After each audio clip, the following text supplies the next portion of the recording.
నెల్లూరు జిల్లా సైదాపురంలో విచ్చలవిడిగా జరుగుతున్న మైనింగ్ కార్యకలాపాలను అడ్డుకోవాలని ఎస్ఐ కాంతికుమార్కు ఫిర్యాదు చేసిన రాష్ట్ర నృత్య అకాడమీ మాజీ చైర్మన్ పొట్టెళ్ల శిరీష మండలంలోని సిద్ధి వినాయక పద్మావతి మైన్లో 350 కోట్లు విలువ చేసే మైనింగ్ దోపిడీ జరుగుతోంది.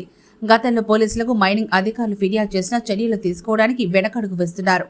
సైదాపురం మండలంలో కూటమి నాయకులు మైనింగ్ మాఫియాలో మునిగి తేలుతున్నారని రాష్ట్ర నృత్య అకాడమీ మాజీ చైర్మన్ పొట్టెళ్ల శిరీష యాదవ్ తెలిపారు. నెల్లూరు జిల్లా సైదాపురంలో అక్రమ మైనింగ్పై ఆమె పోలీసులకు ఫిర్యాదు చేశారు.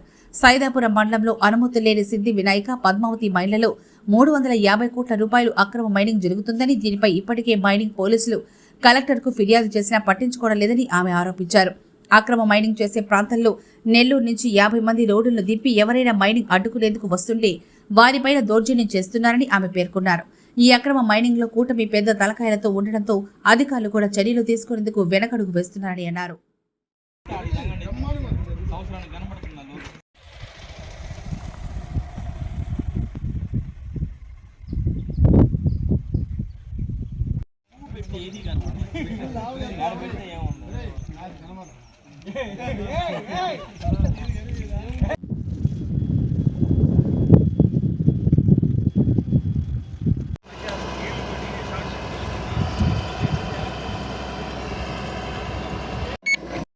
పొట్టేళ్ల శిరీష, రాష్ట్ర సంగీత అకాడమీ మాజీ చైర్పర్సన్.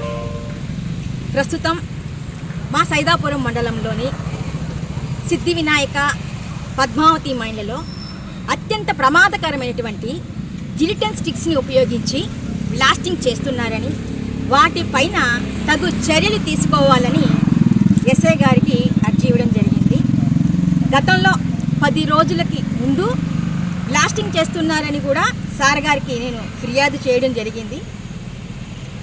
డిఎస్పీ గారికి కూడా నేనే స్వయంగా ఫోన్ చేసి మా మండలంలో సిద్ధి వినాయక మైన్, పద్మావతి మైన్లలో బ్లాస్టింగ్ చేస్తున్నారు సార్ అని నేనే స్వయంగా కంప్లైంట్ కూడా చేయడం జరిగింది.